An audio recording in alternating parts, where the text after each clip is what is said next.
Podcast Tier1 Citizen. No, kamaráti, dneska opäť presedláme na angličtinu. So everybody, welcome.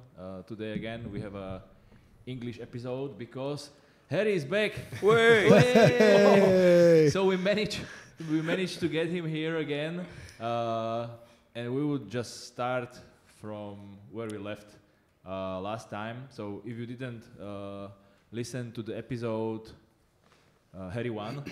So just stop this and go back to that, and now we will continue with the chit chat because it was like a really good episode. I really enjoyed it, and we spent like the whole amount of time, even not getting close to the things we wanted to speak about. But like not to forget again today with us. So Harry, welcome. Thank you for coming in. Marek, Viktor. Hi guys. Hi guys.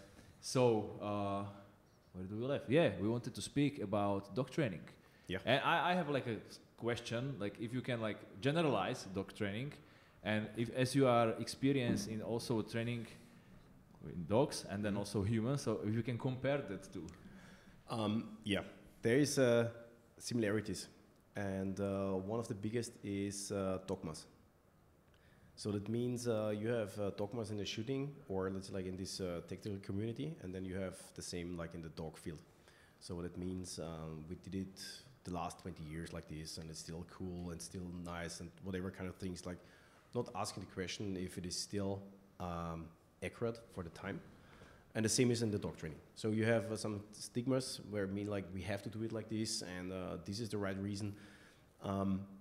It's for me, I'm not the real dog trainer. I'm more the guy who is teaching the decoys, the guys who are getting like in the bite suit and giving the right feedback to the right guy, like in the right moment to the dogs, and also working really close with the dog trainers. So I have a basic understanding of how to teach dogs because it's like they are built up, or let's say like the dog training is built up on their major needs. And also their behaving of the dogs. So you have the offensive aggressive dogs, you have defensive aggressive dogs, you have prey motivated dogs, you know.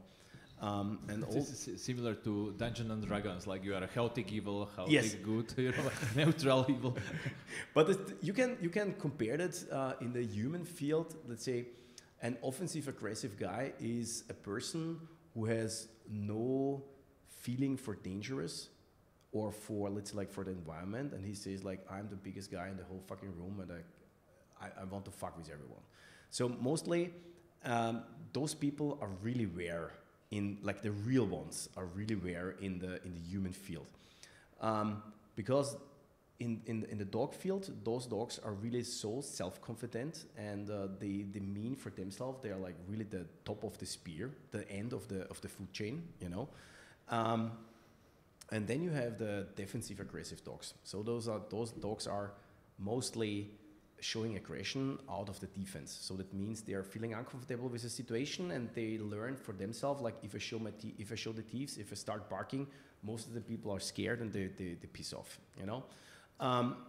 The difference of both of them is like if you approach to a dog and the defensive aggressive dog shows the teeth, start barking and being aggressive against you, and you say like, okay, I'm fine. I'm leaving you alone, and I'm take my step back. Most of those dogs are getting calm after that. They say like, this is the red line. If you overstep this red line, I will bite you. If you don't get close to the red line and you, let's like, disappear, the dog is getting calm. The offensive aggressive dog is like, you're approaching the dog, and the dog says like, you're my fucking target, and he will fuck you up. And it's like, okay, oh fuck, I'm done with that. And you turn around, you leave. He's like, okay, not with me, fucker. You know, don't show me your back, and he's attacking you. So. This kind of difference you have to you have to be aware during the training, and then you have the prey motivated dogs. So those dogs are like, everything is like a game, yeah. So they're hunting for the ball, they're hunting for the guy in the bite suits, these kind of things, you know. But the problem is in the real environment. That's like when it comes to the people and to the dog training. You have this kind of stigmas or mantras, or where they say like, we have to do it like this way, we have to do it like that way.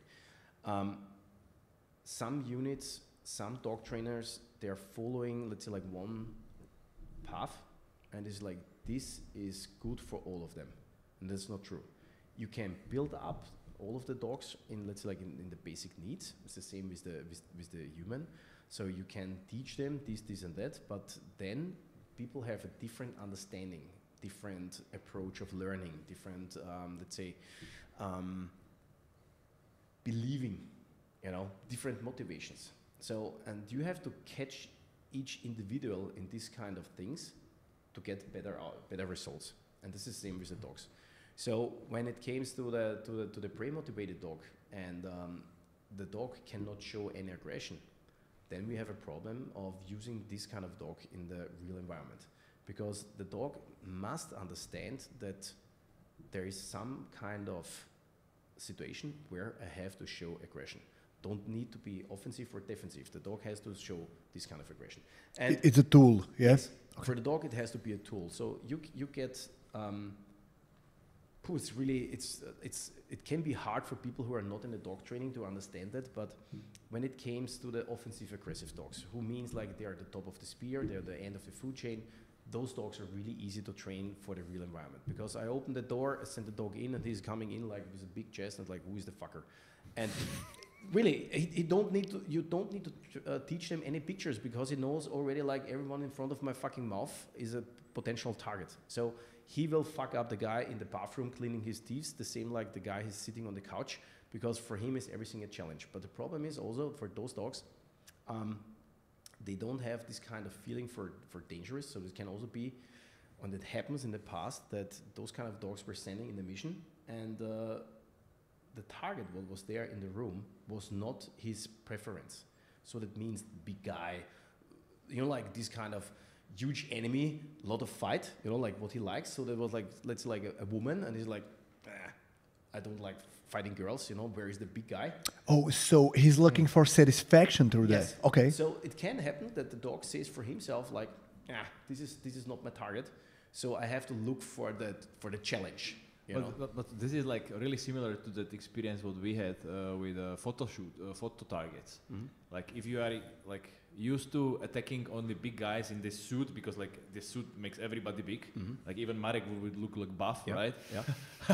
Thank you. Hey, welcome, man. So and then there is a lady or a guy on a chair, as we have a discussion, right? So they are out of their comfort zone. So that's similar to that photo target, that we are used to this Schwiegermutter target. We spoke about it as well, right? Yeah. So there is like a big guy behind with the gun. There is a small silhouette in front. So you are always shooting the bad guy. And we on the competition had that target of a big guy, small woman in front of him. Mm-hmm. There was no pistol in a guy's hand. So we just move around, and then afterwards the range master is telling, okay, but why you didn't shoot this? And I'm like, that guy didn't. Oh fuck! And the lady was holding the gun. Yeah. Because you are conditioned for breaking the stereotype. breaking Yeah. the stereotype. Classic conditioning. Yeah. You have the same like in the dog training. But a small experience on my dog. He was a prey-motivated dog, and during his experience, he switched a little bit in the offensive aggression.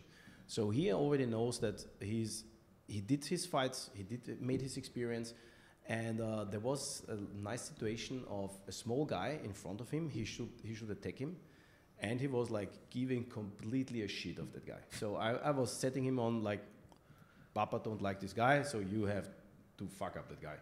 And he was like looking on a fucking huge guy, like 80 meters in behind that guy, who's like walking by, like only like, walking by. So he was focusing on it. Yes, he said like, okay, I give a fuck about this guy because he's not my preference target, but I want to fuck this guy there in the back, So and that's the thing where you have to make a step back in your own training to understand like, okay, there's not the issue of that he's avoiding the conflict, he's looking for a conflict, but not for this guy. So we have to, let's say, like set up the training a little bit different, that he understands like, hey, if Papa tells you this is the target, there is no chance for something else. So you have to take this one, The same thing can happen also like, and it happens in the past, there was like an offensive aggressive dog, they were sending on a mission, and the dog didn't take the target inside the house, inside the room, because it was not the target for him, and he jumped out of the 5th floor. of the window because it's like something is there outside. So he took the jump. This is like really bad for the dog, you know. So this is what it means. So the dog has also not any range of radar of any what could be dangerous. The defensive aggressive dog is you get from the defense you get the aggression from the dog. So that means if you put pressure on the dog will show aggression really easily. The problem on those dogs is like defense motivation is when the dog gets attacked, he will show the right form of aggression to fight the human being. Because a lot of dogs has, especially the prey motivated dogs, they have a problem of biting the real human.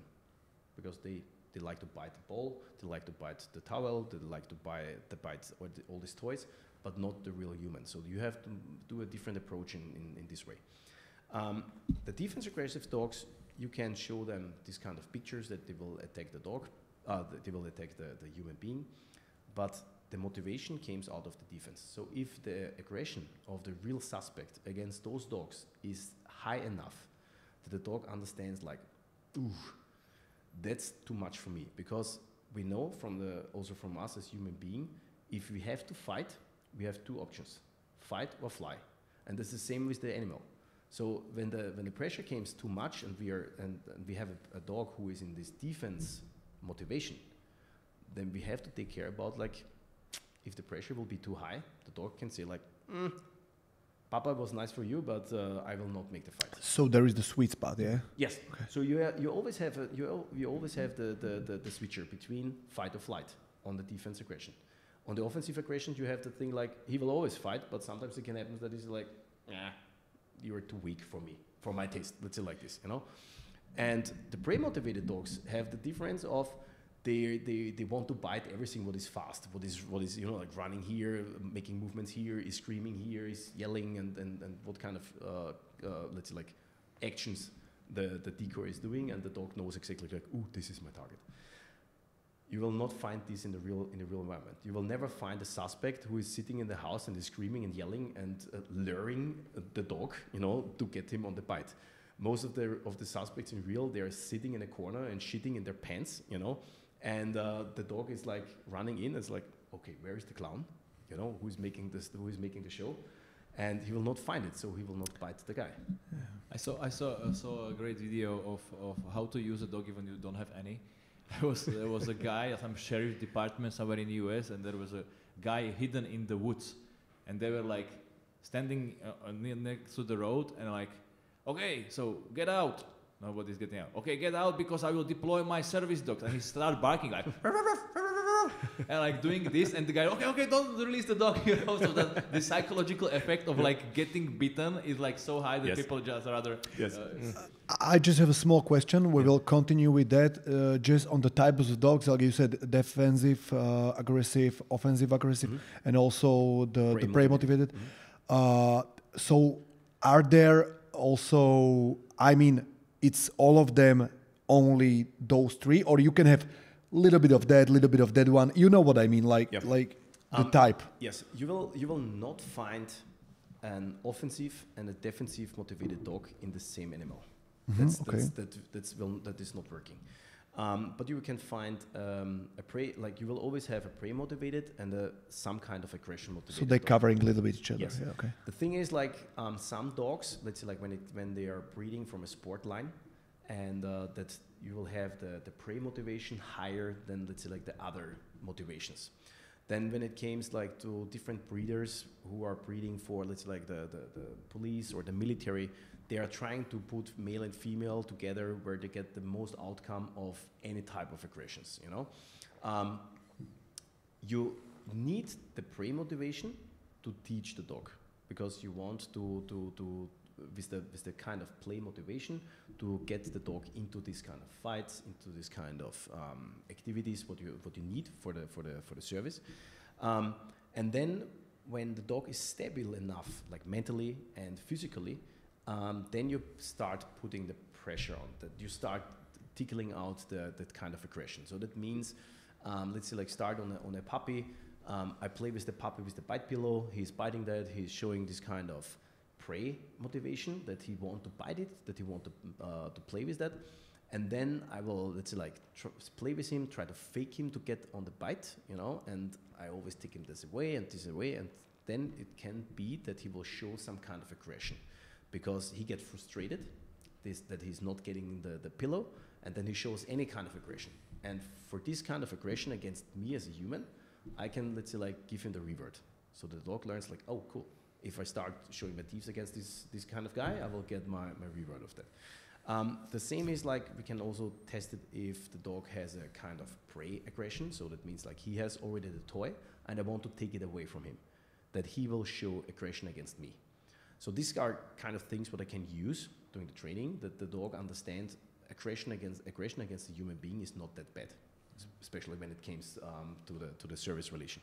But the thing is, you will not find these two, defense and offensive, in one dog. That's not possible. You can lower one of those, and you can, let's like doing the training, you can get one of those higher than the others. That's possible.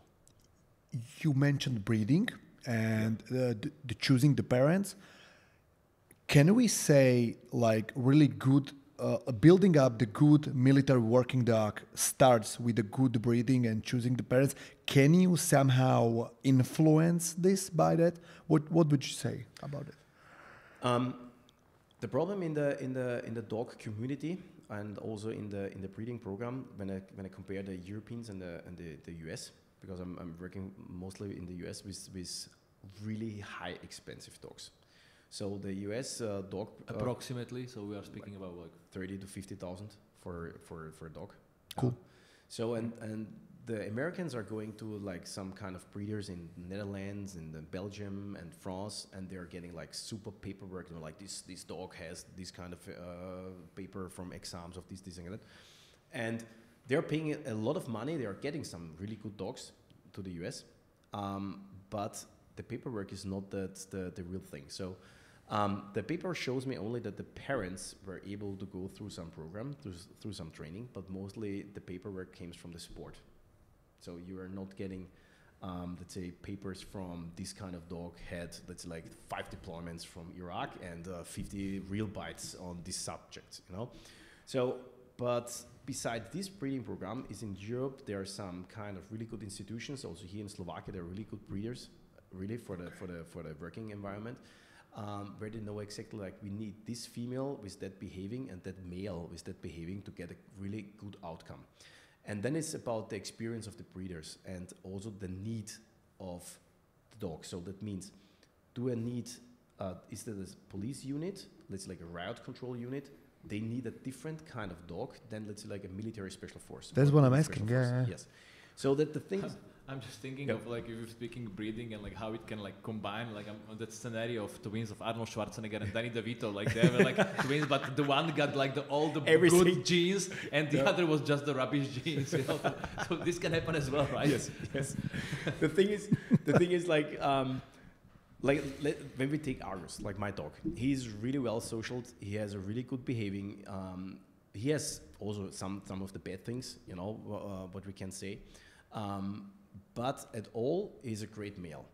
But the thing is also, if I would take a female with the same, let's say like same behaving, it can be that the outcome is really bad because the dog will be like too calm, too quiet, let's say like this, too social, whatever kind of things.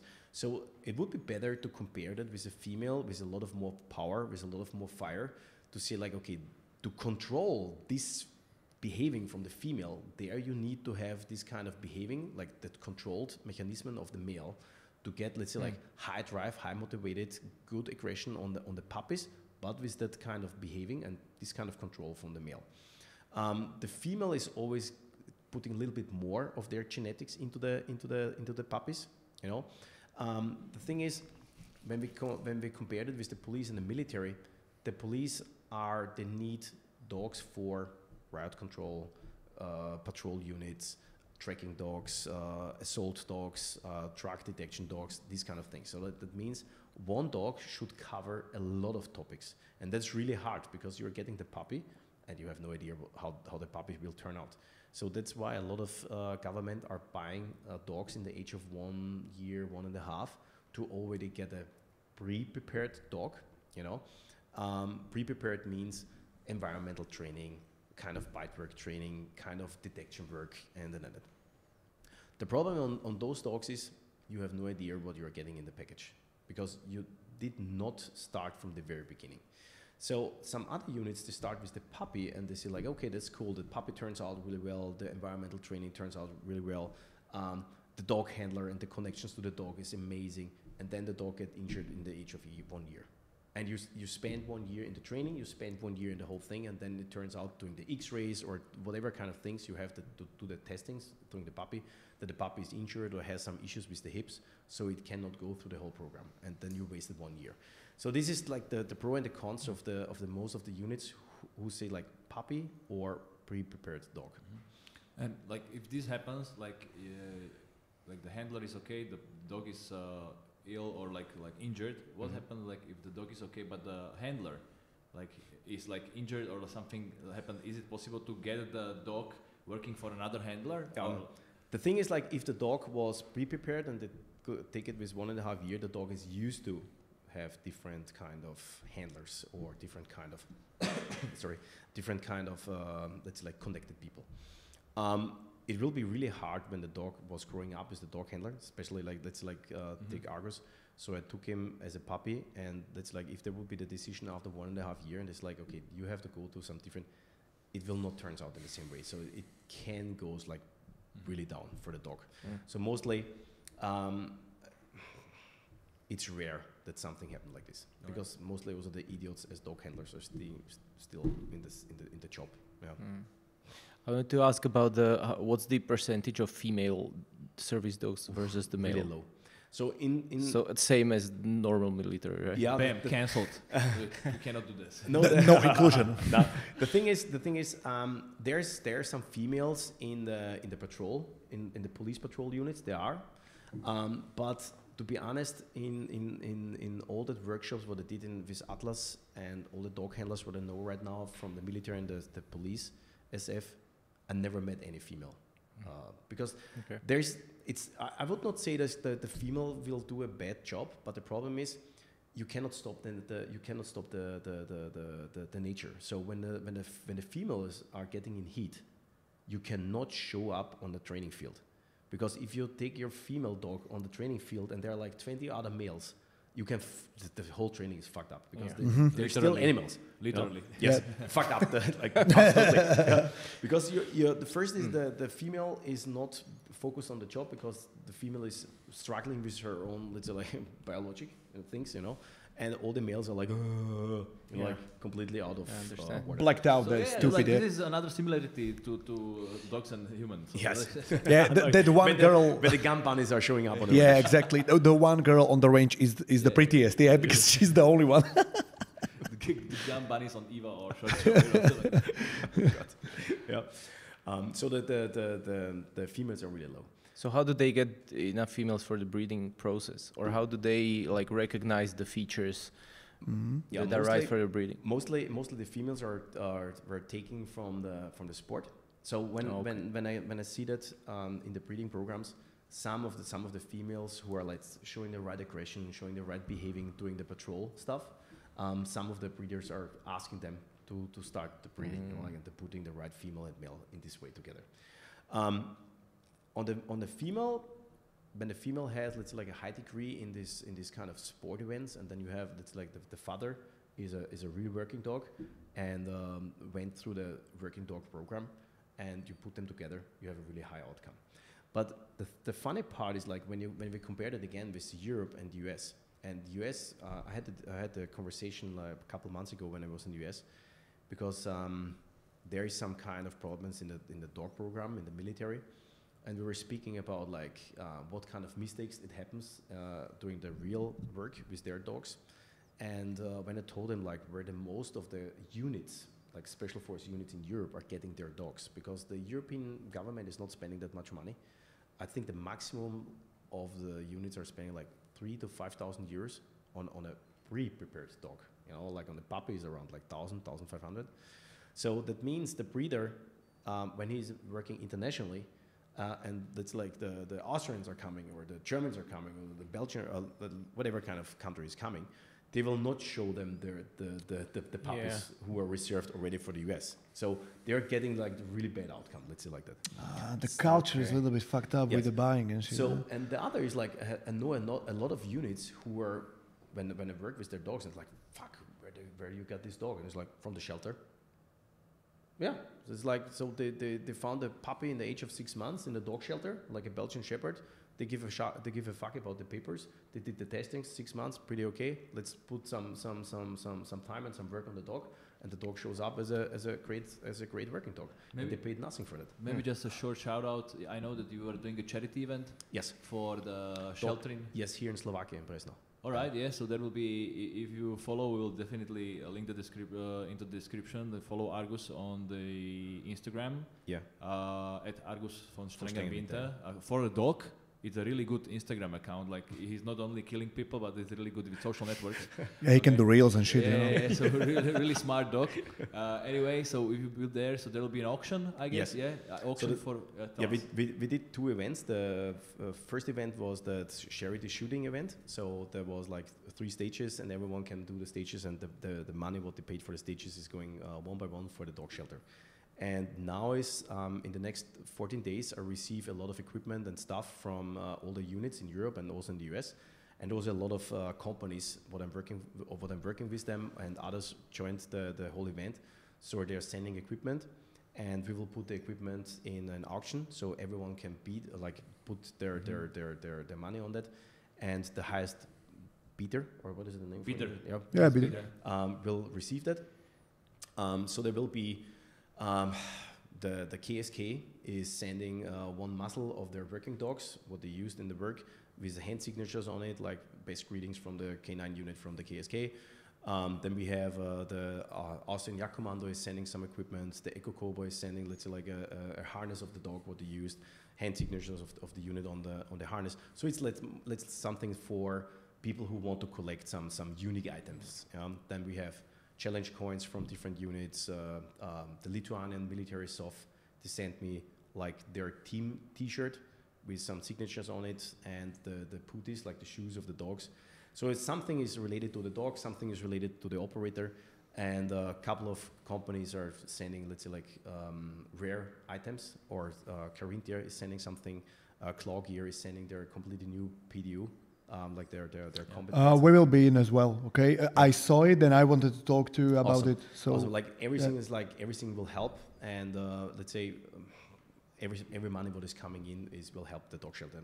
Yeah, definitely. So for everybody, you will definitely share this on the Tier 1 Citizen Instagram, so you can take a part and maybe bid for some unique item from the collection. Yeah. And we are talking about Utulok Tulkačik. Yes. Am I right? Yes. Yes. So follow also Utulok Tulkačik. If you want to help, you can help them throughout the year, but this is a very unique chance to do that. Yeah, we did that every year to Christmas. And we have a couple of guys who are like sending the money directly to them. Some we are collecting that during these events, and then we are sending this to the dog shelter.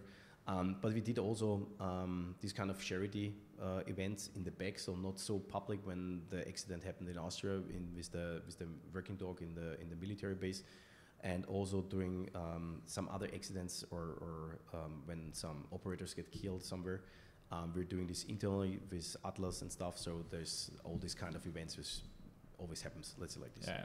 But this is now for the dog shelter. Yeah. Cool. So nice. Yeah, so definitely we'll share this so everybody can join. Thank you so much. Yeah. Speaking about dogmas in training, so every time when you see some videos, so there is a guy in that bite suit running around. But last time I was following Argus because he's really good with the social network. So I saw some videos from the training, Finland, Lithuania, somewhere up north, where the guys were like sitting on the chairs. Like what was that about? The thing is, like the decoys, I mean. Yes. So the thing is, a lot of dogs are getting used to active enemies. So they're running around, they're yelling, there's whatever kind of interrogation or interaction they are doing mostly with the bad guys. So, and the dogs get really distracted to non-moving or sitting person then. And especially when you compare that, I watch some videos in the US and also here in Europe when it comes to a bad guy who is completely ignoring the dog has really high problems to attack that guy because it doesn't fit to his picture what he knows from the training. We always expect from the dog that he's that smart animal.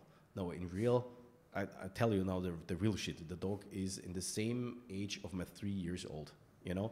So there's like two balls in his head, you know, and sometimes they're touching each other and then he has a super idea. Let's say like this. Profound idea. Yes. I feels like human comes to a training because he's already motivated, but behavior of the dog, it looks like you leading his motivation somehow. Yes. It seems like it. Yes, the thing is, I don't want to be bad to all these people who have a pet at home and they mean like, oh, my dog will do everything for me. That's bullshit. You know, the dog is doing only for his own good. So, and the motivation of the dog is always food, the will of survive, and sex. So I cannot put like, let's say like a female in front of him, yeah, like to motivate him out of that. It's like, hey, bite this guy and then you can fuck this female. So the thing is like... Pirate life. The dog trafficking. Yeah. So the thing is, I have to find his motivation. So the motivation is food or play. So this is what we used in the training. So you're doing something right. I give you a command. You perform in the right way. You're getting some food. You're doing something right. The performance was nice. I will throw you the ball. These are the things. So the dog is doing for this, not because of, I like you, you're my brother. Of course, we have a good relationship. We have good boundings to each other. Yeah. But in real, you're using the same thing like a casino is using on the human being. Okay. So you're going in the casino. You're playing and you put your money into that machine. You know. And sometimes it happens that it's like, bing, you win something, and then your dopamine checkpoint or your dopamine is it's like, oh wow, I won something, and then you're doing more. You know. There's during the whole dog training, there is like a really nice thing, and it's called conditionally. It's like you're putting a condition on. So the thing, what you said with the shooting, happens with the dog. So the dog is performing something, and he's expecting something from that. And then when the reward is not coming what he expects, what is the normal behaving of the dog? And now we let it like this. So now you're the guy. You're going in the morning and you push the button of your cafe machine and you're expecting the cafe is coming down. And you're doing this like every morning, every day for the last 10 years. And then there's the moment you put the button and the cafe is not coming. So what is what you're doing then? Pushing stronger. Yes. So you're pushing the button more, faster, stronger, whatever kind of thing. So your behaving is changing in faster performance instead of like checking why it's not working. You know, and the same is with the dog. So you're getting reactive, yeah? Yes, and this is what we use. So the dog on the very beginning, when you train him, he's rewarding, he's getting, and then there's the moment where we don't get it. And then he's like, oh fuck, I have to do my performance faster, stronger, whatever kind of things. So, and then you put away a little bit, like you're working with the dopamine checkpoint, and then he's making the right performance in the right time, and you give him again some reward. And he's like, oh yeah, this is my checkpoint. And this is how it works. So it reminds me of one training when we were doing op4. Yeah. And like the scenario goes, there will be like op4 guys in the room. So when you are doing the room clearing, so you will like engage the guys and you will like call them out because they were like either a target with the pistol or just unknown. Yeah. So you just let them on the floor and like let them out of play. Okay. And the scenario goes like, okay, so there is a guy with a pistol, you will like shoot him once he's out of the game, or there is a guy without the pistol, and you will just start shooting, hands, lay on the floor, he will just comply, okay? And this, the people will get used to, and then once we're like in the room, we are like hearing that the guys are coming, so okay, I'm telling my friend like, okay, so I'm sitting here, and I will be playing a guy who cannot stand up, okay? And you will hide somewhere, and I will just focus them on me, and you will just shoot them from the back, like a good guy op4 will do, right? And exactly. So the guy stormed the room, saw me, and they were like, hands. So I showed the hands, and they're like, stand up and go to the middle of the room. And I can't. I'm on a wheelchair. I cannot do that. And what they do, they start shouting harder and stronger. Stand up! I can't. I'm on the wheelchair. Yeah. And behind them, there was a guy, my friend. They were like, ping, and done. Okay. Exactly. Escalation. So yeah. They just kept the idea of what they used to, and they just start shouting, doing it stronger. So it's like, yeah, that's funny. But the thing is, like, what is really important for us to understand that classic conditioning doesn't work only on animals. It works really fine also on us. So, and the thing with the coffee machine is one of the examples. But you know, when the coffee is not working, I give a shit. But when it comes to shooting training, and this is like, I'm not agree. Let's say there's so many movements in this kind of shooting training where people say like, yeah, you don't need to describe your targets or these kind of shit and stuff like. I mean, if you build up a shooting training, what is stupid? And stupid means for me making holes in paper. You know, I have to do nothing then throw my gun, boop, boop, boop, boop, don't think about the whole situation, put my gun back. Yeah, that's kind of shooting training. But if my shooting training looks only like that, the only thing what I learn is in that moment when I put out my gun, I have to pull the target. I have to pull the trigger. So there is no mindset about that. It can also be that I have, let's say, like the situation changed in that moment when I draw the gun. So I'm not allowed to shoot anymore. Police officers have to force, or I have to face those kind of situations. And if my shooting training is only like taking the gun, pop, pop, pop, making holes in the target, then it gives me not any options of getting the gun out and think about like, I cannot shoot.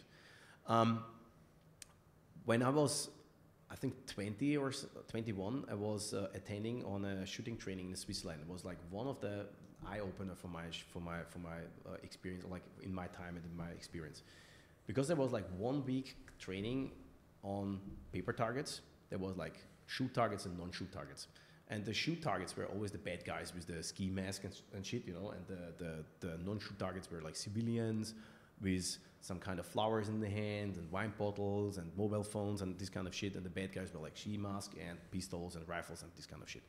So, and after 1 week, we went into a 360-degree shootout. That was also my first experience of live fire in a 360 degrees environment.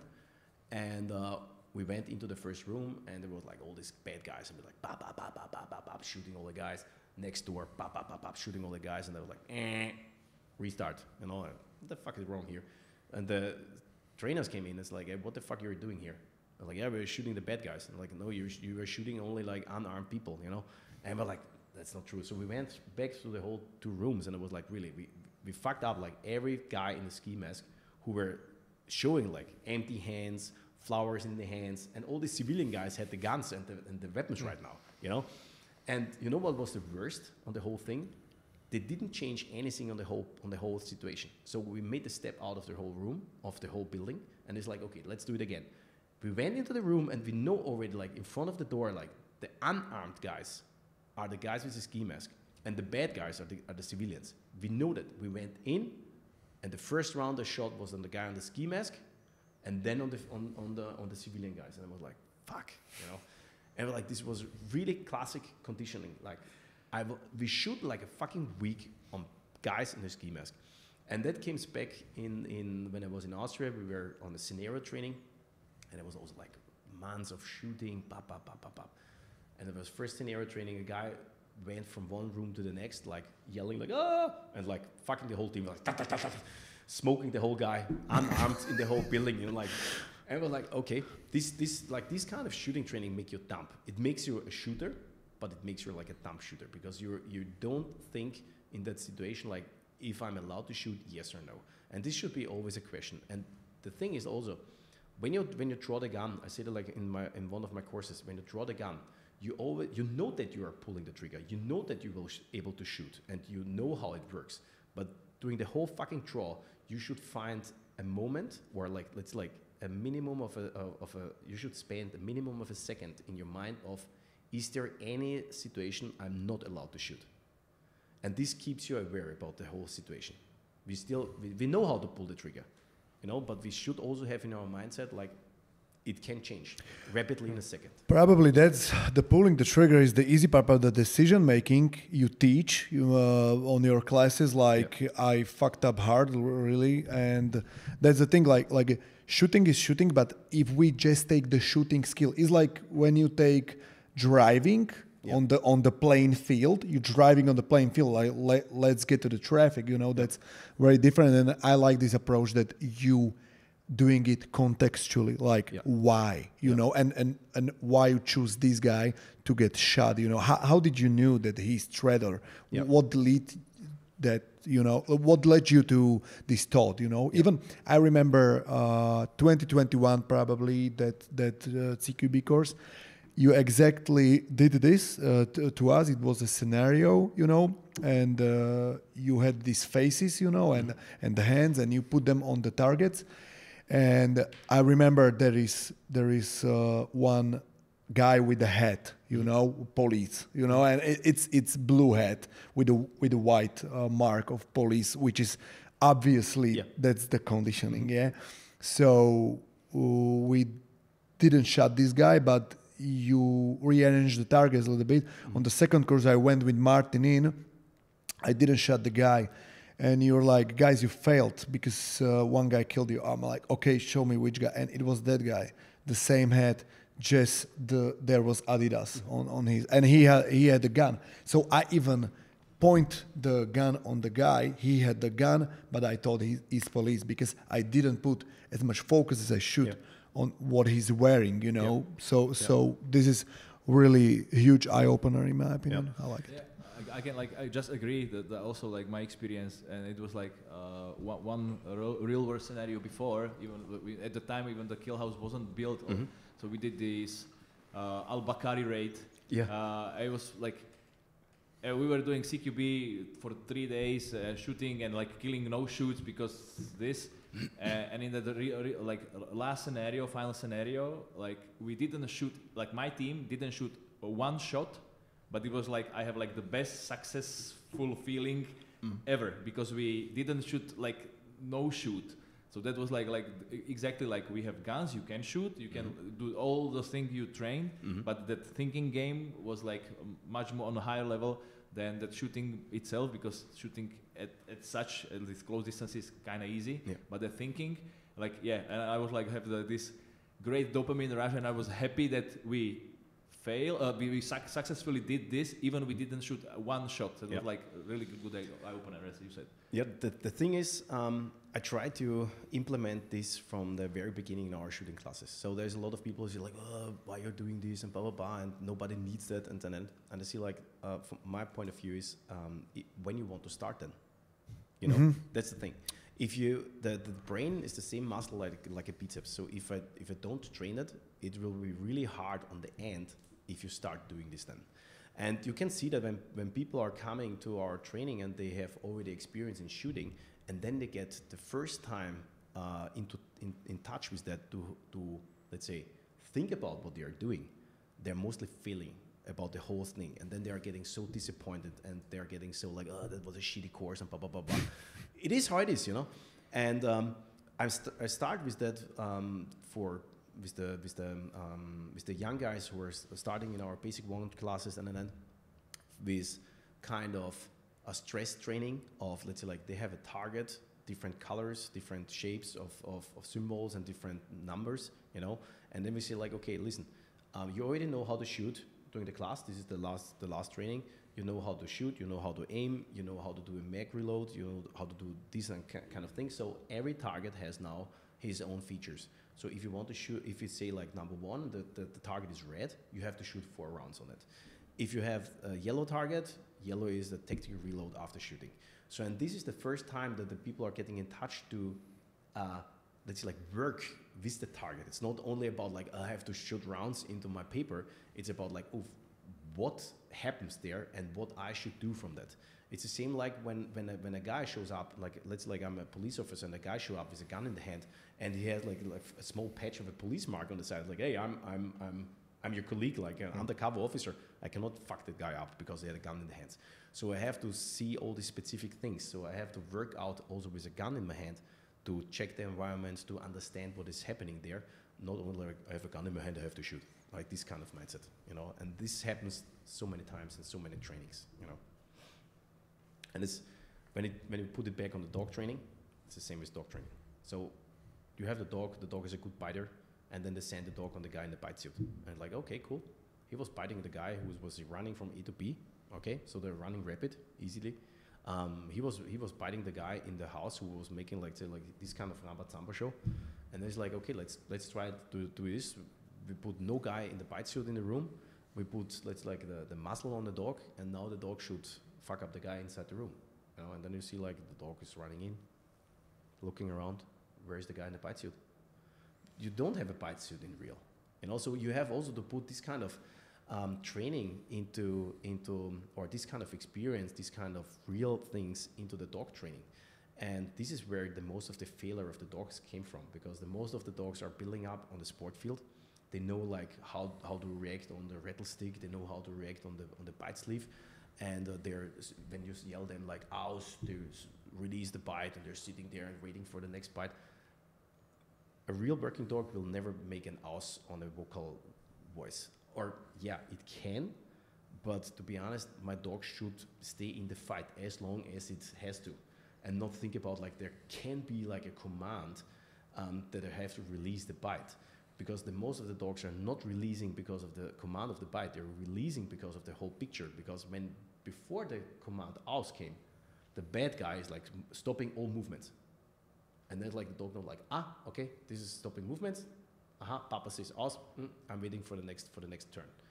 And when then in the real situation you have this kind of dog, and the guy get bitten from the dog and he stopped moving and making no sounds, then the dog starts stop biting, you know, so sitting there and waiting for the next action. You know? And so there's some really rare institutions in Europe, what I'm working with them, like Bully Canine and others, who has a really good experience during the working time, also with working dogs. So we are sharing that. I share my experience with the dogs. I share my experience with Argus, what I have during our working time. I'm sharing the experience what I did, as a decoy, because what I want from the dog is the dog has to stay as long as in the fight, also on a guy who is dead. I'm not kidding. So if the guy is bleeding out and he's dead, the dog should stay on the bite as long as the dog handler comes there and take off the dog. Because the thing is, how I get my dog as long in the bite is the work of the decoy. It's not about the motivation of the dog. It's not about the motivation of he's doing everything for me because I'm the good dog handler. So that means, as a decoy, I have to teach the dog when he's on the bite. You know, if I want that he's fighting with the tools, let's like with the closings, or should he bite on structure, like on the meat, you know? So and most of the dogs, they're biting in the bite suit, and the decoy is yelling and whatever kind of things he's doing, actions. And the most of the dogs is like, okay, cool, I have a bite here on the sweatshirt or on the pants, and it's still okay, because he's making all this kind of nice show, and he's moving, and this is the game what I like. This is the mindset of the dog, you know. So and when I feel that the dog is like biting on this bite suit, I'm not giving any feedback. So he can pull, he can push, whatever he wants. I give a fuck. So and then you see the dog is like, there's the melting point. Like, what the fuck is going on here?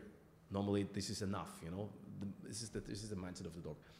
And then there are some dogs who are like releasing, and that's for me as a decoy. I should not allow that the dog is releasing. So I give him some kind of motivation that he stays in the bite, or you're working with the dog out on the table, whatever kind of techniques there are, but I want that the dog is recreeping. So it's like getting deeper into the bite to get more, let's say like from the suspect.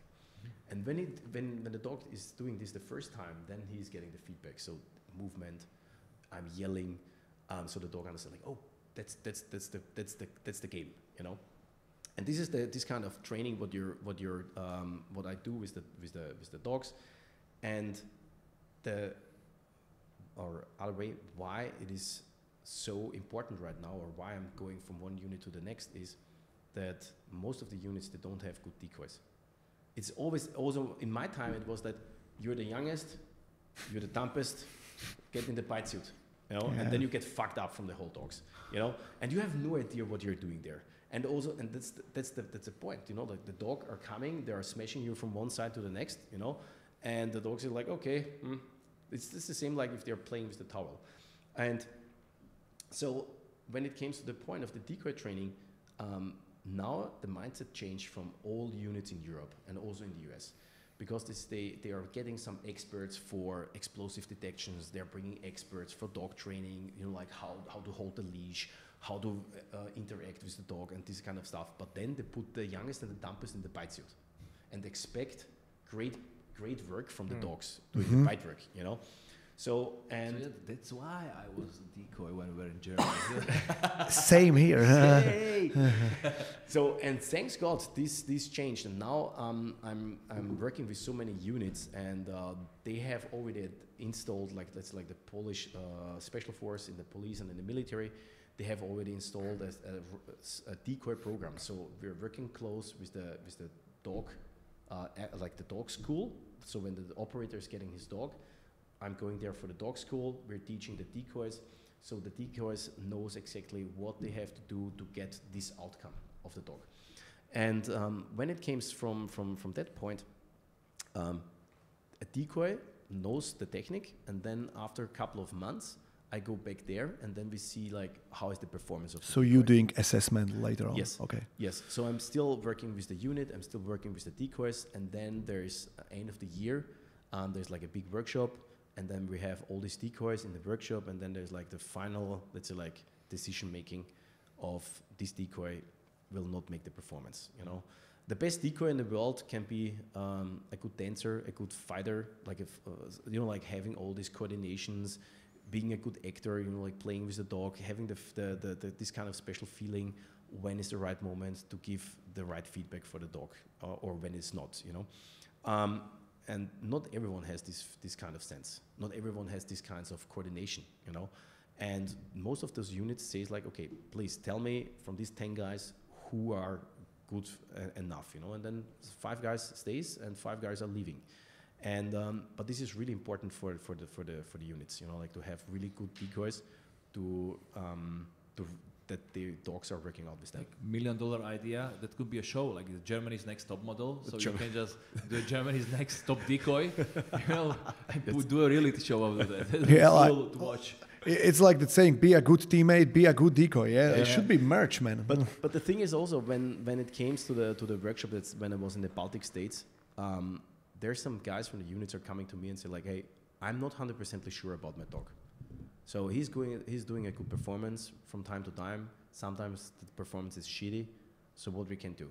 It's like, okay, so then I will go in this room. We already did bite work in the room, so we are doing the whole thing. Like you're approaching with your team, you're putting the dog in front of the door, and then you send your dog for bite work, and I stay there without any equipment, and the dog has no muscle on.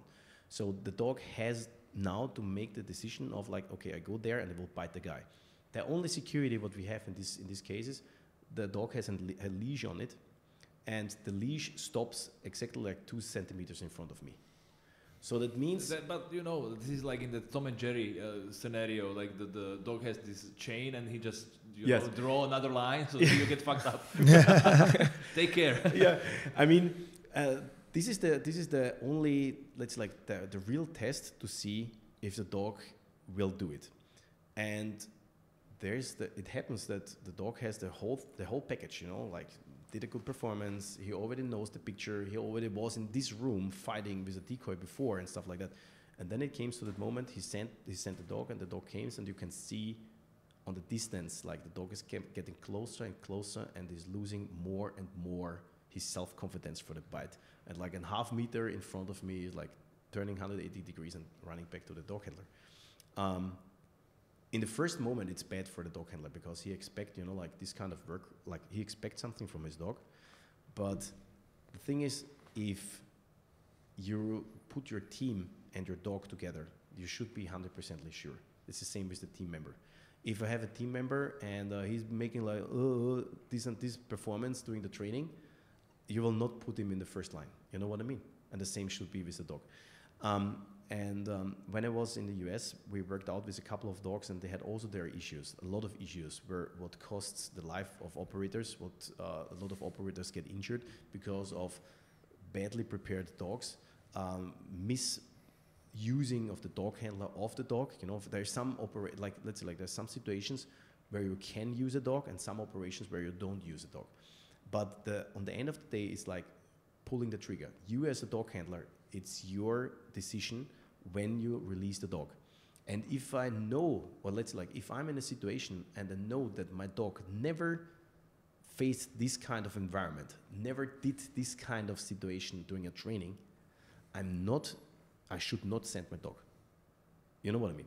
If let's like, if I go in a compound and there are like 10 guys sleeping in the fucking room, and I never learned my dog attacking a guy who is laying on the ground, I cannot be 100% sure if he will perform in this situation. So there is better not to send the dog instead of let's try it, because then it turns out in a shit show, and this happened, you know. Let's wing it. Yeah. Yeah. But So continue, please. no, it's about shooting like human being, because the dog is doing this what he got learned. The problem is again the human being and the ego of the human being, because some dog handlers, they expect something from the dog what the dog is not able to perform because of self expectations, whatever kind of things. The other point is like people are pushing the dog handler. They're like, yeah, come, we are here, we need the dog, you have to send the dog. And the dog handler is, let's say, like unexperienced, or you know, like everyone knows the movies and stuff like that. So mostly the team has a wrong picture of what the dog is able to perform, and also the dog handler is like, could be, it works, let's do it, let's try it, you know. And this kind of mix is absolutely wrong. And this is also what I try to work out during the workshops with the unit, to see like, hey, this kind of situation is a situation not to send the dog, because the failure rate of the dog in this situation is too high, you know, to do it. So find a different solution. So it's the same with the shooting training. I try to teach the awareness of the dog handler for specific situations, and also to get in that communication also with the team, to see like, hey guys, I know you want the dog for that, but my dog is not able to perform that. This is really important. Yeah, I had a question, because you mentioned that some operators got injured, maybe bitten by the dog. So on the other hand, how it is not possible, but I'm curious that even if I was playing decoy, or any of our friends who were playing decoy for Argus, afterwards, after the game is done, like he's like the biggest teddy bear, and he has no problem to, you know, get really personal, let's say, with the guys. How come? Is this like normal trait, or is this a specific character trait of Argus, or what's your experience? It's built up. So the first is the dog was built up in that he learned that 90% or 95% of the whole world is a funny place, and so you know, you don't need to teach a dog to bite. A dog is able to do that. It's the same like you know, you don't need to learn, or technically yes, to punch a guy, because every one of us has this kind of aggression to be able to punch a guy in the face. The rest is like technique training. The same is with the dog. We don't need to teach a dog in real to bite a people or to bite someone, because he's able to do that from his genetics. The more important thing is like to get a stable dog. Stable means that he is not under fear, because mostly the dog who is under fear is that dog who is biting randomly the people, you know. So the build-up was environmental training to show the dog that the life is normal, there is nothing to be scared on, normally you don't have to bite anyone here, you know. And then when it came to the bite work and to the technique, we installed kind of things on the dog that he understand. When all these kind of things happened, then there is the time for bite work. And also that means we put the harness on. He got a different color on it. So, and then it's like, oh, here are the guys. Here is my daddy is changing the commands. So I'm using commands for the daily routine, what is like different to the working commands. Okay? Okay. So the dog understands he's at work. Yes, exactly. So because the dog is working in the pictures, what he learned or what he saw, and also context. So he understands the context in this, and this makes it also really hard. So when the context is not perfectly set up, the dog has no idea what he has to do, you know. That means for my type of dog, because Argus was pre-motivated, I have to show him so many pictures, you know. So, but I like it because you work a lot with your dog. So the boundings between dog handler and dog is getting more and more and more. If it would be like an offensive aggressive dog, I only has to show him nothing, yeah? Only that he should not fight with me all the time. That's the thing. In his case, I teach him or in the whole thing, we teach him that he understands the context. When this happens, then it's time for bite work. So, and then he knows, okay, bite work will happen, and then you have to show him all these pictures. Like, this guy you can bite, he's sitting on the chair. This guy is laying on the ground, you can bite him. This guy is moving, you can bite him. This guy is not moving, you can bite him. You know, but the setup for the bite work is a kind of ritual. So it means I grab him on the neck, I show him the direction, I show him the target, and then when I slide back the skin and say, let's like the attack command, he knows exactly like, no matter what kind of positions this guy has now, no matter if I was, let's like playing with that guy 5 minutes ago, or 10 minutes later, he's back my friend. In this moment, he's my target. And the thing is like, he's not this kind of, the dog don't has this kind of behaving like, I don't like you, so I will fuck you also 10 minutes later. So he's like, hey, don't take it personally. That he says like, I have to fight with you. This is a game, you know, and he will do it. So, and yeah. Also, he knows the end. You when we were training together with Argus, you told me when you leave him the sleeve, he will be satisfied and he knows he was successful, and that's the finish of the exercise. Yes. So sometimes there is like about when it comes to the dog training, sometimes you give him, let's say like when you work with the sports sleeve, you can give it as a prey. So he knows for him like, okay, that was cool. This is my toy. This is my reward for the whole thing. When it comes to the biting on the real suspect, so it means he has no bite suit on it, then there is no ending. So the ending means he has to stay as long in the bite till I take him off of the bite. So there is no vocal command for that. There's again like a ritual. So I grab him on the like on the collar on his neck, and then I'm using a spoon or the shooting glasses because they're more flexible, and I go between his gums and I use the gag reflex, you know, to gag him out of the bite.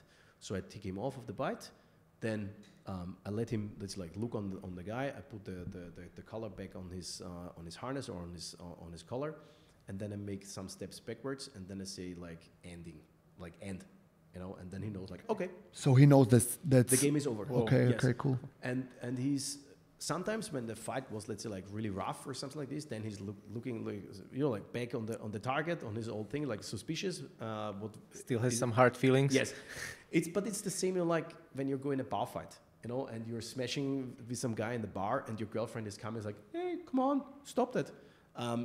It can work or not. Yeah, you know? you're still heated up a little bit. It happens even during the training with Argus that like there was too many things happening in one night, you know, and he was still barking on Martin, I think, or whatever. Yeah. But it was technical. It was not personal. I saw it. Yeah. I saw it. He just needs few more minutes and talk to you, talk with you, you know, about it. Like, buddy, like it's okay, you know. Yeah. I want to ask one thing, you know. It interests me a lot. We are talking about performance and how the dog works, and there is this relationship between the handler and the dog, you know, and it's all about the relationships. I can't imagine what does it mean to be emotionally mature as a dog handler, you know, or like how important it is and how to like translate between those things. Like he's your best friend also, but he's also working on it, and you got to squeeze the performance, or you could get injured, both of you, you know, somehow. I mean, the emotional part is the hardest in the dog training, because we as a humans, we are acting sometimes out of our emotions, and a dog don't has that. So you will never see that the dog is envy or let's say like jealous or something like this, you know. In our cases, so we're when you start working with a dog, you have to put your emotions away during the training, because the worst thing what you can do to your dog is that you are unfair. Unfair means, let's say yesterday you did some training with your dog, and today you expect the same performance, and then the dog has the same with us, you know, like sometimes we have a good day, sometimes we have a bad day, and then on this day the dog is not making this kind of performance like the day before. And if you start to be unfair, let's say like you're putting pressure on the dog, you're punishing your dog, and that the only thing what your dog understands at this moment is like, what the fuck are you doing? You know, I have no idea what you want from me and why you're punishing me. So the thing is, you have to put all this away. And when you see like the dog is not giving the same performance like the day before, it is how it is. It's the same with us. There is sometimes like I'm not using the electric collar. I'm not using the sprung collar like with the spikes. I do everything out of the motivation of my dog. So I know his motivations. Sometimes it's good. Sometimes he has a high motivation for something. Sometimes it's lower. It depends on situation and environment. But the thing is also when he received some punishment from me, then he did some major failure. So a punishment is like I beat him. Like beating means like I give him a slap on his head, not beating the shit out of my dog. You know. So the punishment must be in the relation of his failure. So most of the failures what the dog make during the exercises is built up by the handler, not by the dog. So if my dog is not showing the same performance or is making some mistake, I should think first about like how I build up the exercise. Extreme ownership. Yes. Like Starting with yourself. This is Jocko shit. But really, It's really like that. So Yeah. the thing is like if I start punishing my dog because of a mistake, then the only thing what I'm doing is right now I fuck up the whole relationship between me and my dog. So and the same situation when we take it back of I set my dog on a target and he's like focusing on some others. I cannot start pushing him and punch him like why you're not attacking him. I should think about like why he's doing this right now. Why this exercise is shortly before being a big major fuck up, you know.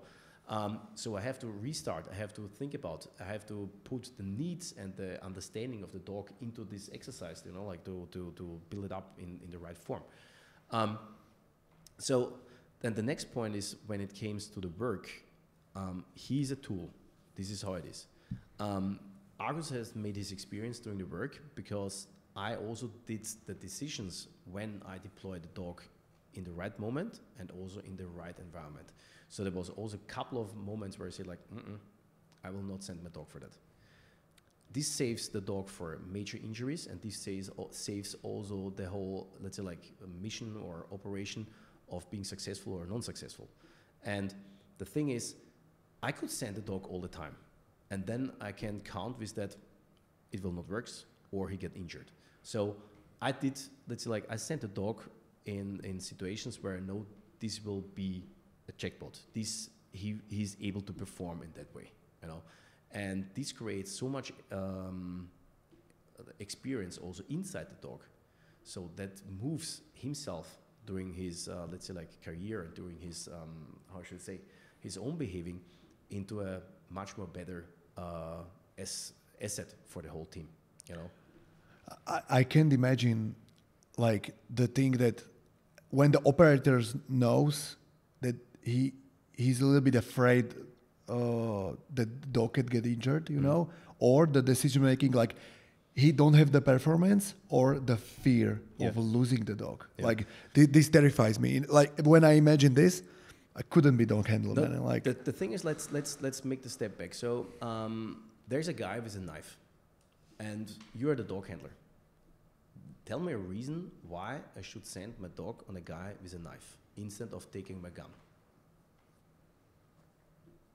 Zero. You know? Exactly. So, and if you understand this as a dog handler, and let's say like you have like 10 police officers around you, like, send your dog, send your dog, send your dog, and you are like, oh, okay, let's set the dog. The end result will be the dog could be make a bite and get, let's say, like multiple steps in the neck, you know? So, and the end result is an injured dog, a successful bite in the best way, we'll say it like this. But also there could be like a taser use for that, or taking the gun and shoot the guy with a knife, you know? And that's some point we have to understand. Sure, you can send the dog into the building, you know, like searching for the suspect, or you send him for a guy who is hiding in the woods and he will bite them. You never know if the guy has a knife or something.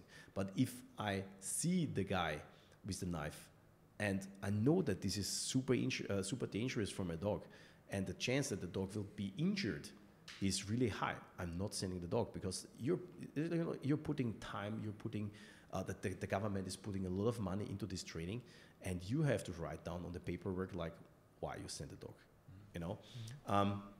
So if I have to deploy the dog, then it has to be like a good reason, and it has to be like a high chance of successful. let's say like this.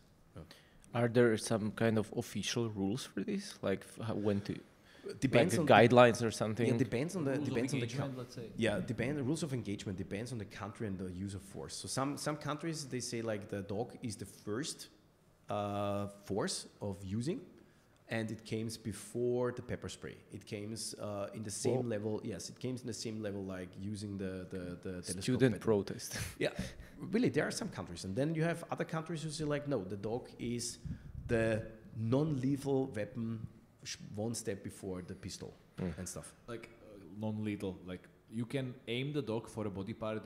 You want him to bite, because even if you like go to the groin area, he can kill you like really easily, right? Yeah. Or like armpit. Yes. Yeah. So some units, they want only that the dog is biting the forearm. What they say like, yeah, it will not destroy so much on the human being. That's right, but it doesn't create that much damage. So that means we have situations of in Europe where suspects know that there will be a deployment of the dog, so they prepare it themselves. So they put like paper rolls and newspapers around their arms. So the dog came, they presented their arm, the dog were biting, and they were stepping the dog in the leg. You know, so yeah, you can train it, but then you have also to think about that. Bad guys also know that, you know. And I like to have a dog who knows that he can bite everywhere, like inside the armpits, inside the legs, inside the arm. And during his, let's say, there are some units who ask me if I'm able to train the dogs like this, that if I presentate the arm, that the dog is ignoring the presentation and is attacking the non-presentated side, you know, to exactly avoid these kind of things. And it's possible, you can do it, you know. So there's a lot of things, but on the end of the day, it's still an animal who is hunting, you know. So it's not a big, let's say, like Albert Einstein, you know. Yeah. Like, do you have a question, because we gotta sum it up slowly? Oh, okay, I had the last question. Like, if this pretty intensive training has an impact on behavior of the dog outside of the work environment. If I would just ask like contra question, like, did you met Argus? Yeah, I did. He's super sweet, so that's why I'm like, it seems, because I think most of the people imagine this kind of attack dogs as don't bet and shit. It's like a beast that has a foam in their mouth and wants to kill everything inside. And this is a super sweet dog. If I would never even imagine this is a working dog. Yeah, the thing is, I cannot say like, if you build it up the right way, all dogs will end up like this. So it's a part of his genetics, a part of his behaving and stuff. But at least if you have this kind of dog, you always have to be aware that the dog has his experience, the dog knows some kind of pictures, and in the worst case, the dog can misunderstand, let's say, oh, this is a picture I know, so I have to act like that. So that means for most of the SF units, they don't teach dogs to make their own decision process. So that means you can go to the dog, you can fuck up the dog, you can, let's like being aggressive for the dog, and the dog will sit in front of you. All the liquid will run down because he will know that he could bite when daddy says, make it, you know. And Argus is the same. So he will not attack if he's not getting the command for that, you know. But it's still an animal. And if you have a different built-up dog, I like him, I love him, I trust him, but I don't trust him that much that I would let him alone for an hour with my kids. Oh. You know, it is how it is. Because okay, never realized this. Yeah. It's not about that, let's say, he would attack the kids, but it's about like what the kids will do with the dog, and there will be the moment the dog will say like, okay, this is enough now, you know? Yeah, if they would push him somehow, make him play, yeah. Because the thing is, if I'm around, and I know exactly like if the kids are fucking around too much with him, he's coming to me and then he's looking on me like, hey, you're the boss. So save me. Yes, exactly like this. Because he's living in the pack rule, you know. So he says like, hey, you're the leader, so you have to deal with that situation. That means do something. And that's the moment where I have to divide them. So it means putting the kids somewhere or putting the dog somewhere. And also when the dog, I would believe that the dog understands what is a punishment, because he already understand the punishment on him. So if I would not, let's say, like jump between him and the kids and do some proper, let's say, punishment, let's say agreement, discussion with the kids, the dog could also understand like, okay, if he's not doing that, then I will do that, you know? Yeah. So, and this is the thing what you always have to be in, you should have it in your mind. So the last question before we sum it up, what's next for you? 2025, well, like what you're planning and what we can expect from you? There will be a big thing in the US. So there is, let's say, like a completely changing of the dog training program. So I will go there with my network in the US, and we are, let's say, like setting up some kind of training methods to show them the different approach what we have and the high success rate what we have on our dogs. Also, I think my schedule is already tight, full with dog workshops. So there will be, again, with the German army, a lot of gigs. The Baltic states will be a lot of. Poland is still like a big thing for me, and we have a really good relationship to the BOA and the other special force units from the police in Poland, and this is always something for me. And Atlas workshops, there will be a punch of. So, and of course, Middle East is coming. I must say, like for the dog thing. And also the US company what I'm working for as a operator, they changed their focus from Ukraine. So with the new administration with Trump, they expect that Ukraine will be not in the focus anymore for this company. So the whole thing will be like a movement back to the US and to the south border of US. So that's the cartel things will be the next big point. You know, this is the and of course, Austria is running still the shooting training and the classes. This will be still big. One of our US instructors are now in Europe, living here in Europe. So there will be a lot of courses for the next year. Yeah. So if you want to meet up with Harry and see for yourself that Argus can either kill you or you can have a really good time with him. Cuddle, yeah. So definitely check out ESA Austria webpage for courses. Some of them are done in Slovakia at RDA, so you can definitely join them. Also, Harry is joining courses at RDA from time to time, so you can meet up there or any social events as range days and stuff like this. So that would be a really good possibility for you to meet and greet, and maybe if you are a dog handler, to ask questions and share some knowledge. Yeah, we also put down in the notes website of ESA Austria and also all the Instagram handles. So thank you very much. Thank you. Yeah, awesome. So thank you again for coming. Again, the time flies, so we are already above the time limit, but yeah, it was a really cool talk. We learned a lot. I hope also our viewers and listeners learned a lot. Again, thank you for holding up with our English. And hope this is also a possibility for you to learn some foreign language. So Harry, thank you again for coming. Thank you so much for the invitation. I hope it isn't only like 2 out of 2, but 2 out of many, because it was a really good chat, and we are looking for 2025 and for your worldwide tour, as you mentioned. So maybe you can share some experience afterwards, also here at our studio. So you're welcome here. Yeah. Thank you so much. See you. Thank you very Bye much. bye. See you, man. Bye guys. Bye bye.